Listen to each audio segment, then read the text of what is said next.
Hola, estamos iniciando un nuevo capítulo de 50. En esta oportunidad vamos a hablar un poco de economía del comportamiento, sesgos cognitivos y su relación con la diversidad. Soy Cintia González Oviedo y hoy tengo de invitada a Eileen Tomio. Desterremos mitos, prejuicios, resistencias y sesgos. Seamos parte del cambio cultural. 50. Conversaciones sobre diversidad. Junto a Cintia González Oviedo. 50. Un podcast de Bridge the Gap. Eileen es directora de la Maestría en Ciencias del Comportamiento de la Universidad de San Andrés, fundadora de DESPA Method, una consultora que aplica las ciencias del comportamiento a organizaciones públicas y privadas. En los últimos años formó parte de la unidad Mente, Comportamiento y Desarrollo del Banco Mundial, una unidad pionera en el ámbito para mejorar políticas públicas en países en desarrollo a nivel mundial. Y con Eileen tuve la oportunidad de trabajar mucho con el tema de sesgos en toma de decisiones. Ha sido parte de la formación que tenemos para líderes de diversidad o líderes ejecutivos. Así que bueno, es un placer tenerla a Eileen hoy. Para iniciar este capítulo, hoy me gustaría arrancar con el concepto de fatiga de la diversidad, que se habla mucho de esto últimamente. Se habla también en terrenos de innovación y todo lo que es cambio, que alude específicamente al hecho de que las personas que trabajan en estas áreas y también a veces las personas del resto de la organización es como que se cansan de determinadas temáticas o sienten que siempre se está girando en círculos en relación a las temáticas. Y esto pasa mucho con diversidad, sobre todo a esta altura donde ya muchas organizaciones tienen 4 o 5 años de recorrido en temas de diversidad. Una de las claves para el modelo de Bridge the Gap de trabajo es economía del comportamiento. Es uno de los pilares de trabajo y que tiene que ver específicamente con la importancia de hacer cosas que sirvan, hacer cosas que tengan eficacia. Y esto que parece algo muy obvio, en realidad no lo es tanto cuando vamos al trabajo que recibimos muchas veces de las organizaciones, donde quizás han hecho muchos recorridos, invertido recursos económicos de personas y de tiempo en acciones que no han tenido eficacia.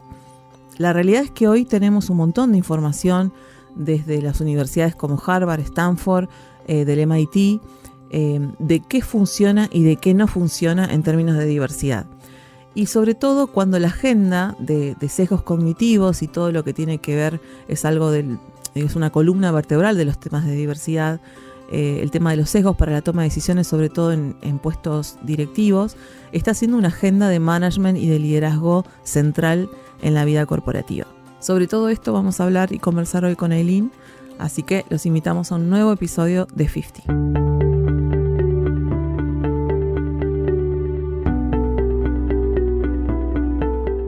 Gracias, Sin, por la invitación. Yo soy Eileen Tomio, soy psicóloga con orientación en neurociencias de base. Tengo una maestría en psicología social y del consumidor en la Universidad de Nueva York. Al comienzo de mi carrera trabajé mucho en lo que es consultoría en innovación. Como psicóloga me inmiscuí, digamos, en el ámbito del diseño estratégico, trabajando en empresas privadas, sobre todo generando procesos de innovación y propuestas de valor divergentes. Y luego, tras mi maestría, empecé a especializarme en este ámbito que son las ciencias del comportamiento en Estados Unidos, luego acá en el gobierno, tanto nacional como de la ciudad. Y luego volví a Estados Unidos, dentro del Banco Mundial, a trabajar en políticas públicas y temas de ciencias del comportamiento, que si querés explico brevemente qué son. Dale, es una tendencia en muchos gobiernos, ¿no? Esto de cruzar las políticas públicas ahora, ¿no? Contanos un poco más sobre eso. Sí, a ver, las ciencias del comportamiento básicamente es una disciplina que combina otras ciencias como la antropología, la psicología, la economía, hasta las neurociencias, que trabajan el comportamiento y se trata de entender cuáles son los determinantes de los patrones de comportamiento de las personas. Y en función de eso, proponer distintas intervenciones y medir a ver si funcionan o no. El campo privado viene haciendo esto desde hace rato, ¿no?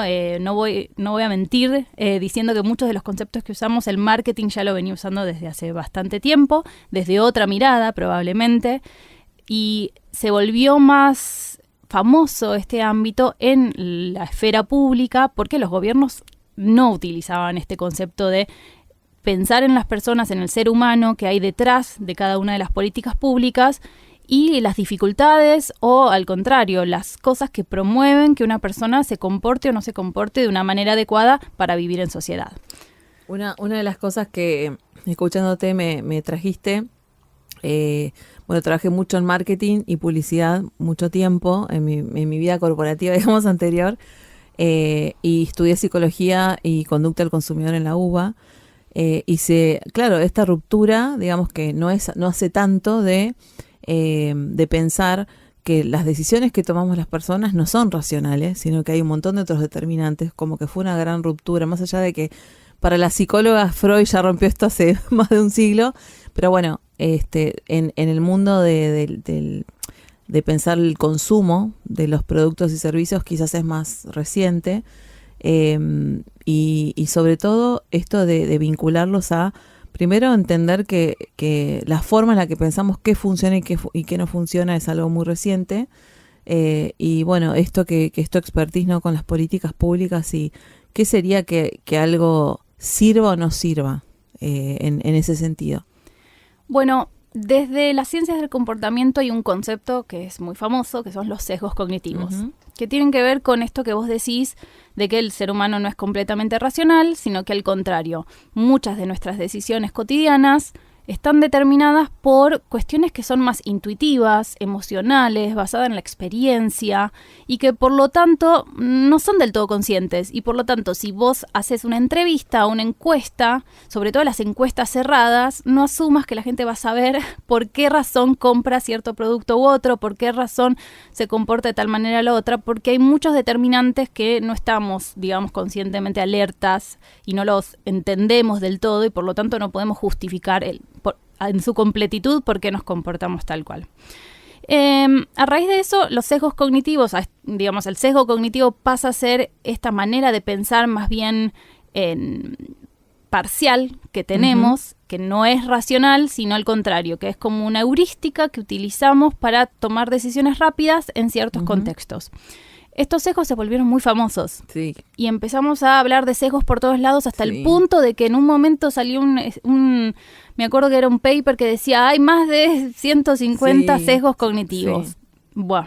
Como si tuviéramos que hacer una computadora de sesgos, que yo siempre digo, no van a hacer esta capacitación y van a salir sesgos free, ¿viste? Como con el sello, o sea, no funciona así. No funciona así y también déjame dudar de que existan 150 sesgos cognitivos. De hecho, hay varios estudios ahora que dicen, bueno, hay algunos sesgos madre, digamos, que son los principales, como el sesgo de confirmación, que después de ahí derivan casos específicos en distintos contextos. Y acá vengo con la parte que vos me decís, esto de cómo medir o cómo saber si algo sirve o no sirve. Bueno, está buenísimo este aporte de las ciencias del comportamiento, tanto al ámbito del consumidor, en organizaciones privadas o el talento, o dentro de las políticas públicas, pero la clave de las ciencias del comportamiento está en esa primera palabra, que es ciencias, que es tratamos de medir de manera experimental o cuasi experimental, que son métodos que vienen de la ciencia, si efectivamente algo funciona o no funciona o existe,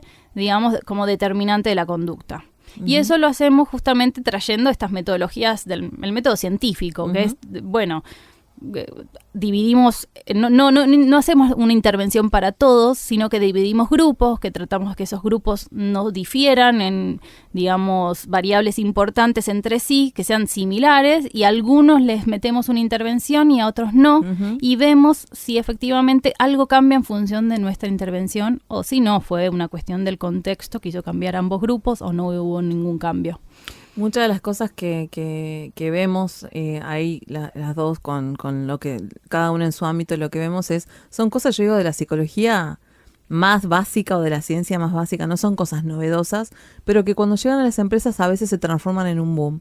Y también algo que me gusta siempre contar es que venimos de un modelo que era un gurú que se ponía de moda, o un libro que se ponía de moda, y hoy tenemos la evidencia, o es como un nuevo gurú que son las neurociencias, que es, bueno, podemos medir y acercarnos mucho más.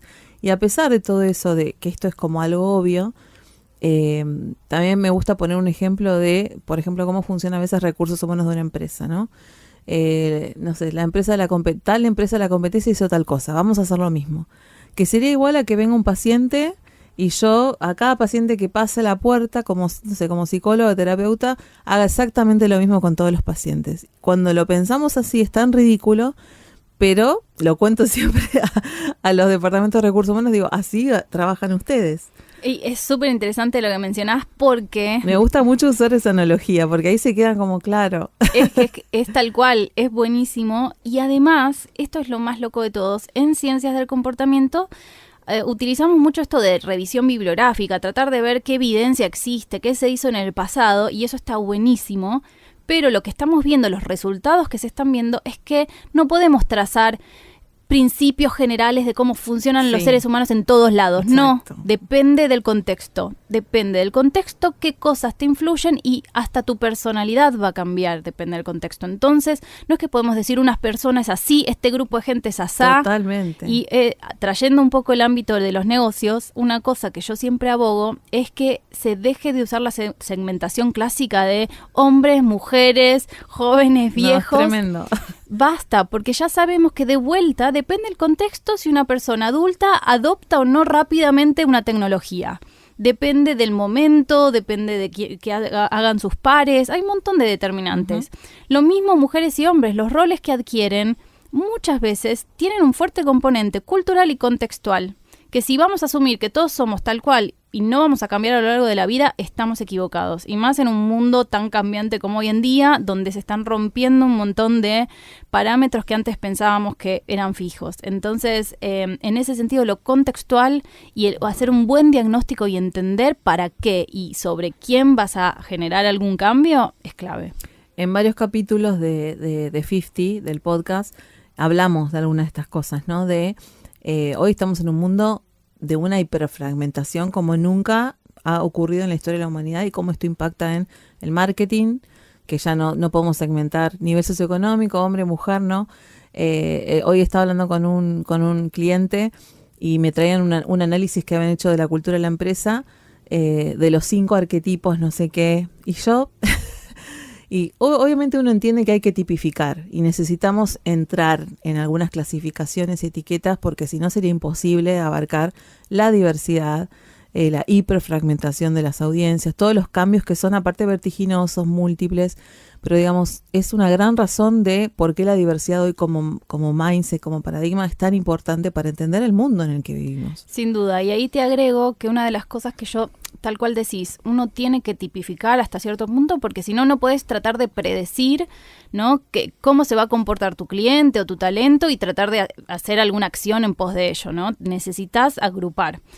Y en ese sentido yo recomiendo mucho que, volviendo a las ciencias del comportamiento, que empecemos a pensar en arquetipos de comportamiento. Uh-huh. Dejemos de lado las características más fijas, como por ejemplo, bueno, el sexo, uh-huh, o género o edad, que asumimos que son estancas, y más bien pensemos en, con respecto a mi producto, mi servicio o esta acción particular que quiero realizar, ¿cómo tiende a comportarse la gente, uh-huh, en general? Veo, uh-huh, que hay patrones en función de distintos contextos, distintos momentos, cronológicos.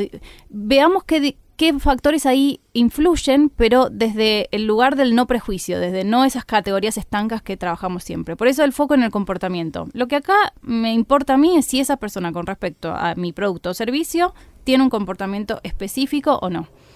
Hay otro ejemplo que también me gusta usar, lo quiero dejar acá en el podcast, es muy común que me digan varias cosas, ¿no? Por ejemplo, acá aplicamos CV ciego, ¿no? El otro día lo estaba comentando en una charla, cuando yo no tomo por sentado la frase CV ciego. ¿Qué hacen? No hacemos más foto, eso no es CV ciego, ¿no? Eso por un lado, después hay cosas que se ponen como de moda dentro de las áreas que diseñan las acciones, siempre con el mejor de los espíritus, por supuesto, de que las cosas funcionen. Otra es, en nuestros procesos de selección siempre hay una terna, tiene que haber una mujer sí o sí. Y lo que dice Harvard y la evidencia, y hay mucho de esto, es que esa acción no es que esa mujer va a tener un tercio de posibilidades, sino que va a tener un 0,00, no me acuerdo, pero decimales muy mínimos, porque esa mujer previamente va a ser la del cupo. Y en ese sentido va a ser la que está ahí no porque lo merece, que es algo que atraviesa, para mí es algo muy central el tema del mérito con los temas de diversidad.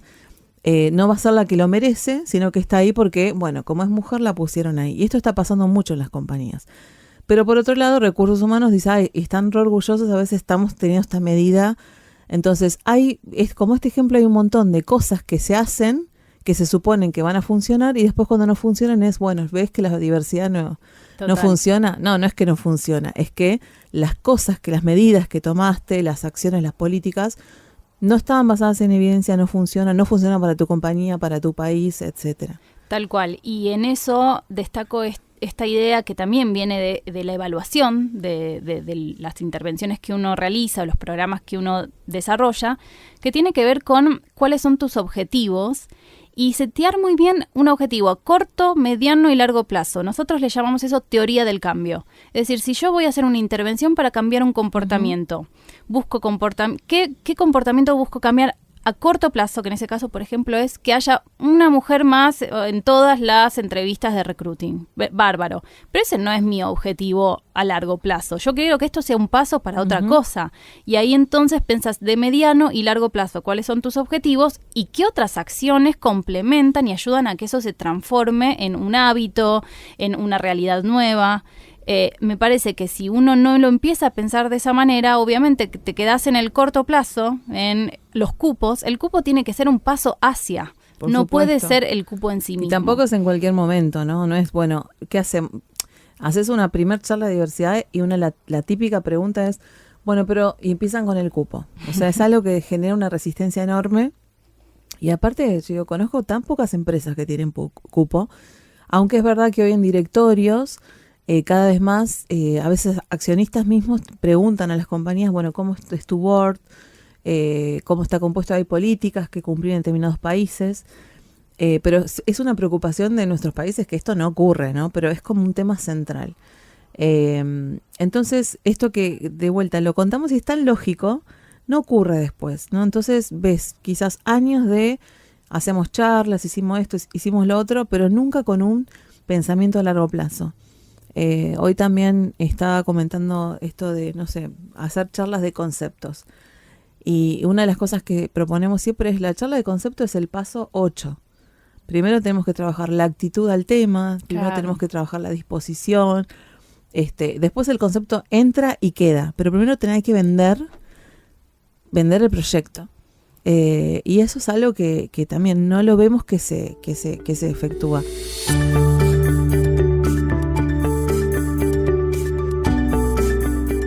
¿Puedes contarnos un caso aplicado así que hayas trabajado con temas de diversidad? Claro, les puedo contar un estudio que hice el año pasado, en realidad empezó hace 2 años en Uruguay, un país vecino. Básicamente el objetivo, ahí trabajamos con gobierno, el objetivo era tratar de mejorar la adherencia a una política pública que habían sacado hace varios años, en 2013, 2014, si mal no recuerdo, que se llamaba la licencia o subsidio de medio horario. Esta política básicamente le otorgaba la posibilidad a madres y padres a intercambiar sus lugares en una licencia de cuidado de los hijos posterior a los 6 meses. Luego se terminaba la licencia por maternidad, venía la licencia de medio horario. Como los países nórdicos. Como los países nórdicos, la pueden tomar madres y padres y básicamente te subsidia o te cubre medio sueldo porque vos trabajarías medio horario y después cuidarías de tus hijos. ¿Y qué sucedía? Me acuerdo que estoy a grandes rasgos diciendo estos porcentajes, pero alrededor del 99 o 98% de las madres tomaban esta licencia y menos del 5% de los padres. Y ahí tratamos de entender, ok, ¿qué está pasando? Legalmente ya se está habilitando esta posibilidad de que los padres tengan un rol más relevante en el cuidado de sus hijos.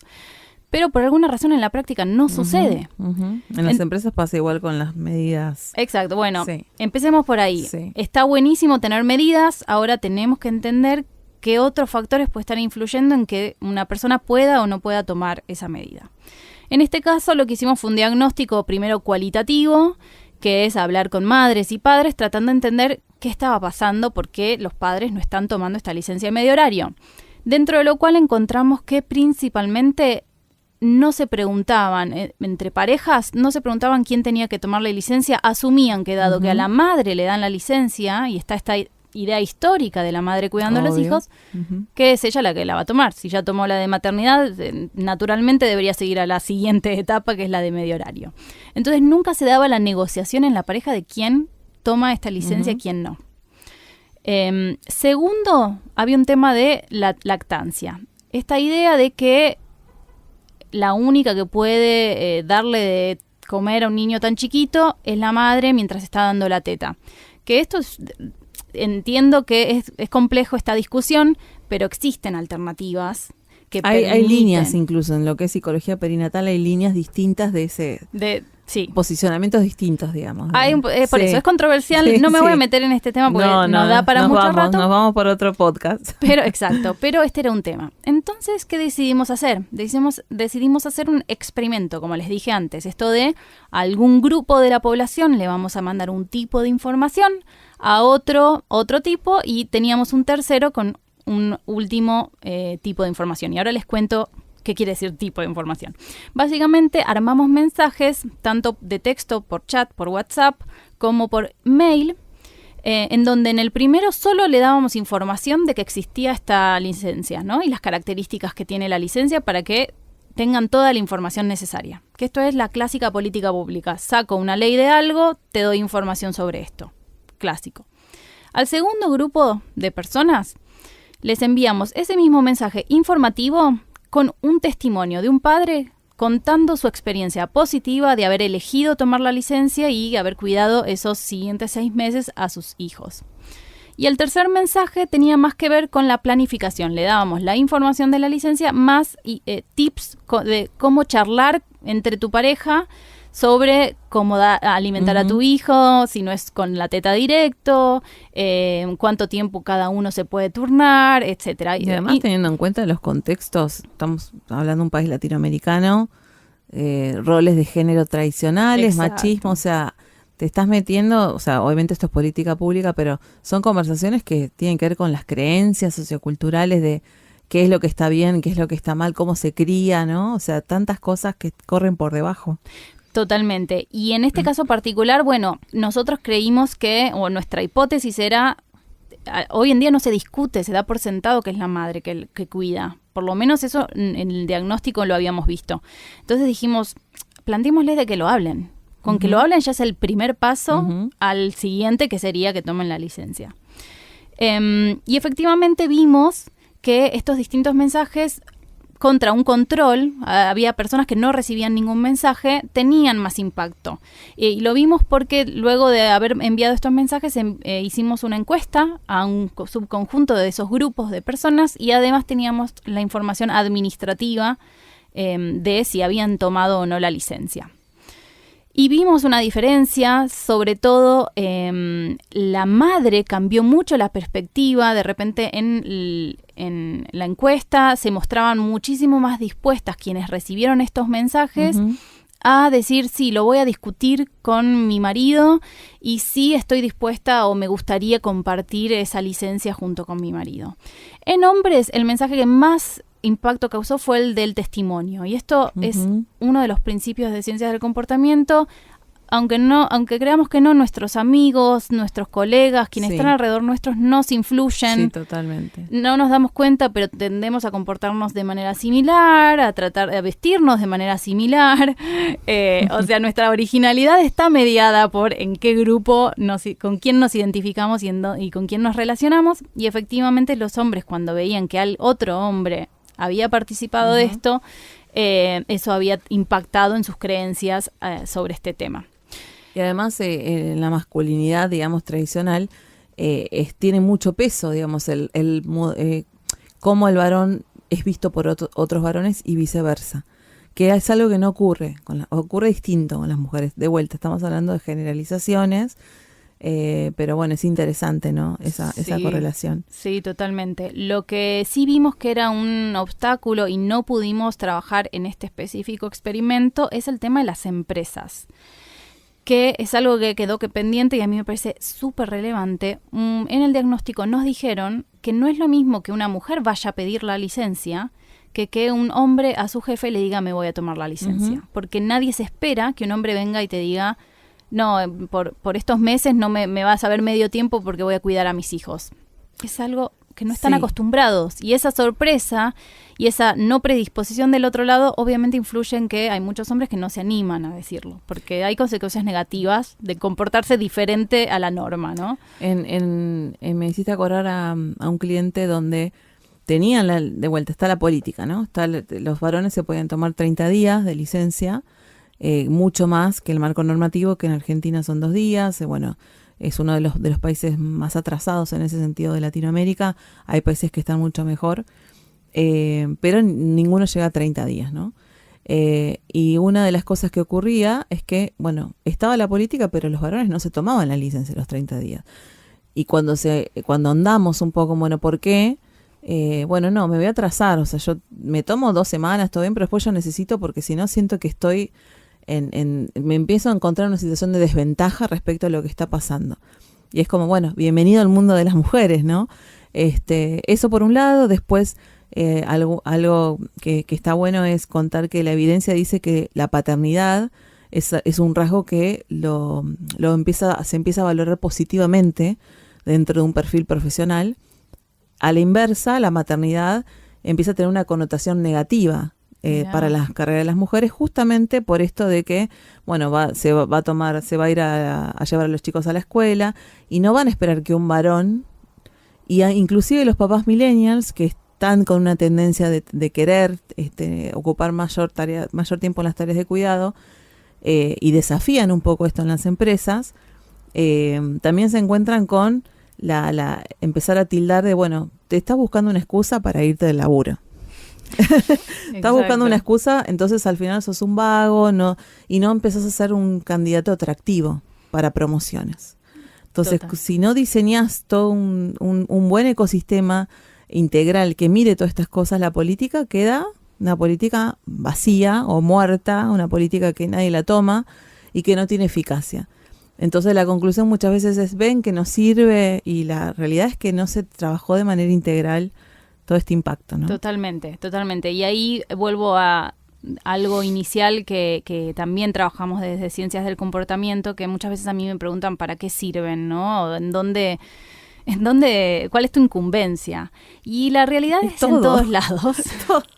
Y es justamente en estos, lo que llamamos los problemas complejos o wicked problems, sí. ¿No? Donde no es que es lineal. Hay un problema que claramente tiene una falencia en un lado bien específico y técnicamente lo podés arreglar de tal manera y listo, es lineal, tiene una solución, es un problema con una solución. No, acá parece que es un problema, pero en realidad son muchísimos problemas enmarañados con un montón de factores causales.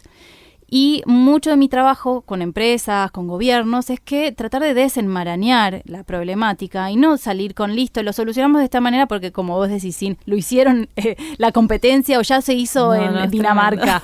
No, es tratar de desenmarañar, ver los distintos patrones de comportamiento de distintos actores, cómo juegan un rol, cómo se influencian entre estos distintos actores, y a partir de eso empezar a generar pequeñas acciones que, de vuelta, vuelvo a lo mismo. No es una acción soluciona el problema, no, son varias intervenciones, varias acciones que van a contribuir a que ese problema se vaya resolviendo, pero no va a resolverse de un día para el otro.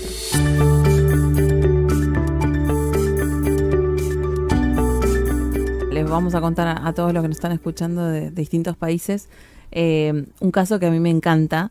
Nosotros siempre también trabajamos con este paradigma de ciencia del comportamiento y era un banco que hacía mucho tiempo que, una típica problemática, queremos tener más mujeres en puestos de liderazgo, y había detectado que había un nivel jerárquico específicamente de mujeres mapeadas como alto potencial que no crecían, y el planteo era, pero ¿cómo? Si venimos haciendo un montón de cosas, charlas, programas de empoderamiento de liderazgo femenino, ¿no?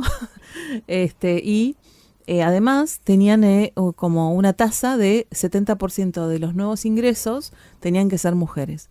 Y a pesar de eso, no estaban cumpliendo ese objetivo, que además era un objetivo que tenían que cumplir en términos de de pedidos, digamos, de holding y demás. Entonces no entendían por qué. Así que bueno, el tiempo que nos daban era bastante acotado. Obviamente siempre está el mundo ideal, digo yo, y el mundo real. El mundo real es, bueno, mira, tenés tanto tiempo para hacer esto y esta cantidad de presupuesto. Entonces diseñamos focus groups, digamos, diseñamos una encuesta, algunas segmentaciones y algunas obviamente uno va con unas hipótesis, ¿no? A corroborar, contrastar o decir.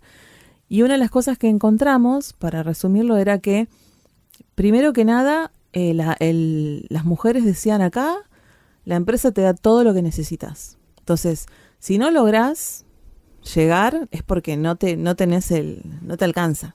O sea, no valés un ascenso. Porque acá tenés todo. Entonces, en primer lugar, eso a mí ya me hacía ruido. Y siempre estaba esto de el caso de la excepción. Porque tal directora que llegó, que tiene un rol importante, embarazada de 8 meses, tomaba 2 trenes, estoy exagerando, ¿no? Pero 3 colectivos. Entonces, si querés, podés. Uf, terrible.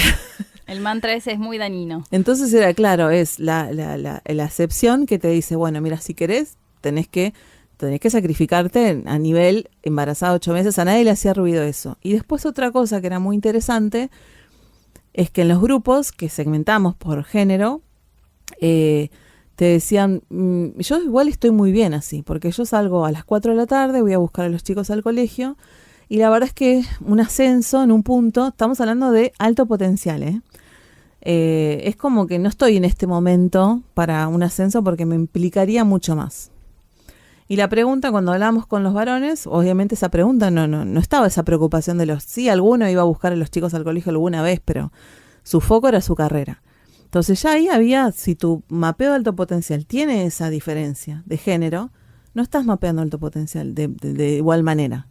Sí, total. Esa variable la tenés que mapear distinta, y fue como un flash para recursos humanos decirles, ustedes no tienen perspectiva de género, porque primero no saben qué es perspectiva de género aplicada y no lo están teniendo en el mapeo de alto potencial, porque tenés que cruzar esa mirada de en cómo mapeas. Si no, las mujeres van a tener un discurso y vos no estás tanteando esa variable.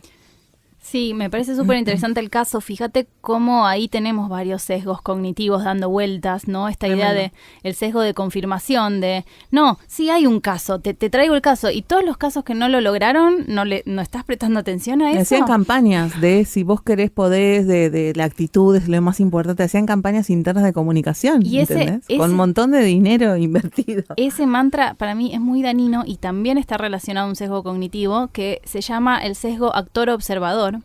Que es que tendemos a pensar que las cosas si nos pasa algo malo a nosotros, prestamos atención a qué cosas del contexto impidieron que nos salga eso que no pudimos hacer.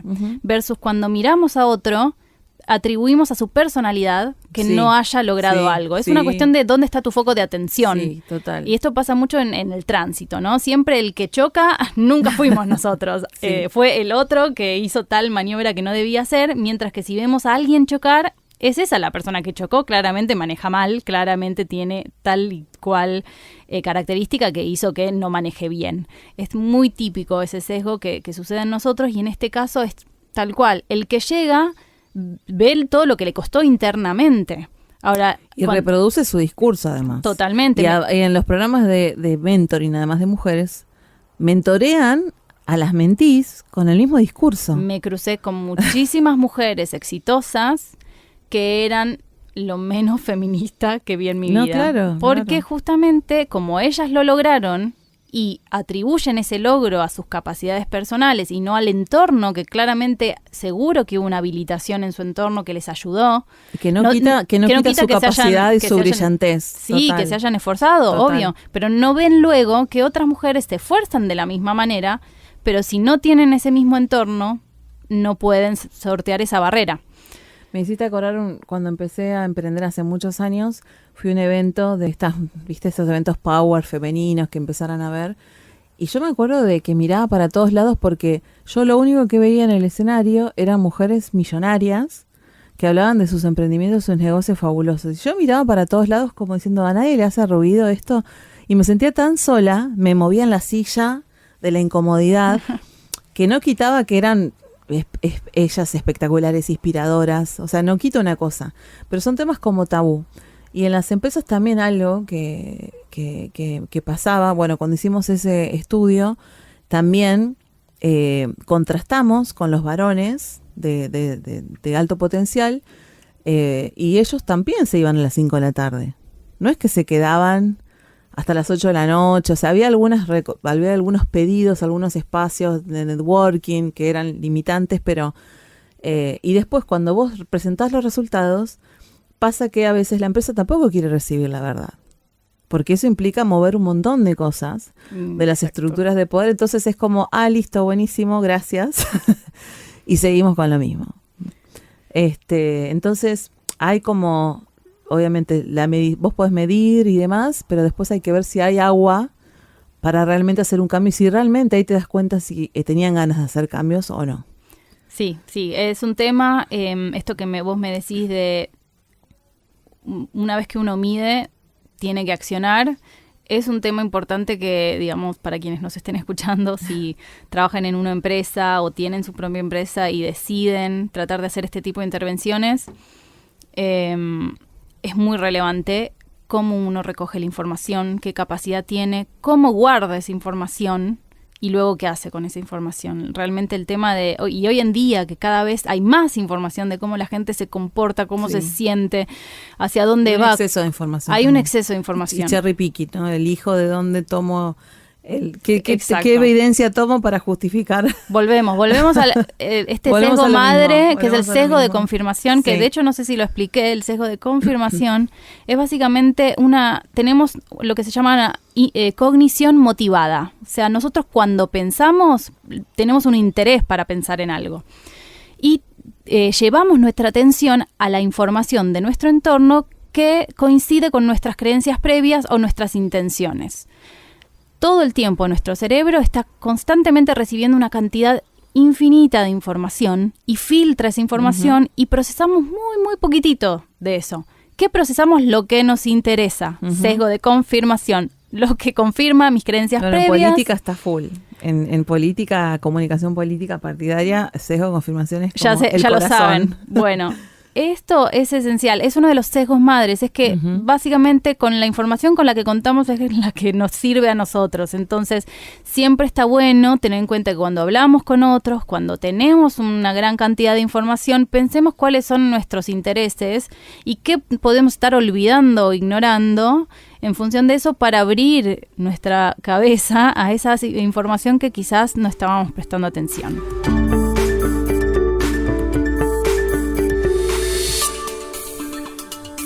Bueno, estamos terminando. A mí el sesgo que me encanta y lo hablo mucho, sobre todo con liderazgo, es el efecto halo. Tiene muchos nombres igual. Lo he encontrado como con algunos cruces, digamos, distintos, pero es esto de no es el qué, sino quién dice las cosas, la interpretación que va a venir del otro lado. Eso lo puedes cruzar con género, con un montón de variables, pero sobre todo es el quién. Y en las empresas hay modelos de éxito. Yo siempre, me gusta cuestionar y decir, bueno, acá hay gente que es exitosa, no estamos hablando de lo que gana o el puesto, sino que es modelo de éxito, y hay gente que no es modelo de éxito. Están los populares y los no populares. Y todos vamos por inteligencia a querer imitar los modelos exitosos, porque es la inteligencia misma, es adaptación, y yo voy a querer replicar esos modelos. Y si esos modelos además son dañinos, tóxicos y demás, bueno, son temas apasionantes. En general es como que la gente se recopa con esto. Vamos a hacer un capítulo sobre diagnósticos. Vamos a traer 2 clientes que trabajaron el modelo 10 diversidades de Bridge, que está basado en modelos internacionales que se llaman Diversity Wheels, y generamos muchos indicadores para poder medir niveles y tipificar algunas cuestiones. Pero bueno, después hay que hacerse cargo de todo eso, ¿no? Que tampoco implica ahora tenemos que salir con todo, hacer un cambio brutal, sino, bueno, ¿qué priorizamos? ¿Qué es importante? ¿Qué no? En este momento, en esta cultura, en este país, y también alineado a nuestro negocio, a nuestra industria. O sea, no es un cambio a veces radical, pero se pueden hacer las cosas bien, con recursos, y a veces hacer las cosas mal incluso te sale muchísimo más caro.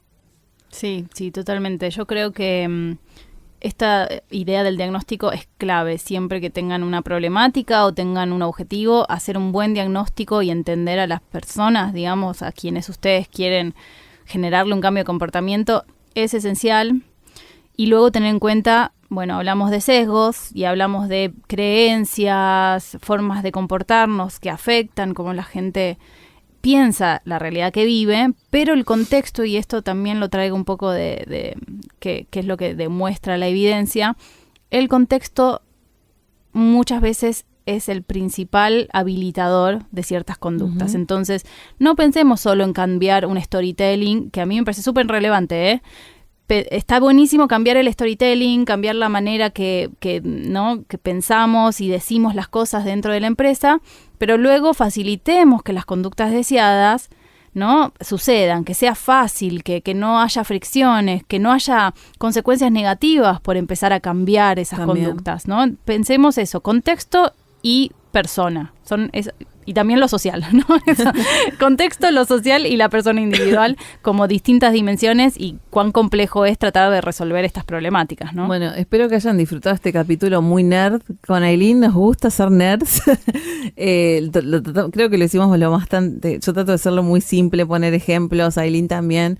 Hay mucho más para hablar. Hace mucho tiempo que tenemos ganas de hacer este podcast. Seguramente vamos a hacer un podcast también después con Ailín. Así que bueno, muchas gracias por participar de este episodio de 50, y nos vemos pronto, y invitamos a toda la audiencia a seguir escuchando los episodios de 50 con esta mirada 360 transversal de cómo impacta la diversidad relacionada a un montón de estos temas que tienen que ver con el mundo de hoy. Nos vemos pronto. Gracias. Desterremos mitos, prejuicios, resistencias y sesgos. Seamos parte del cambio cultural. 50. Conversaciones sobre diversidad, junto a Cintia González Oviedo. 50, un podcast de Bridge the Gap.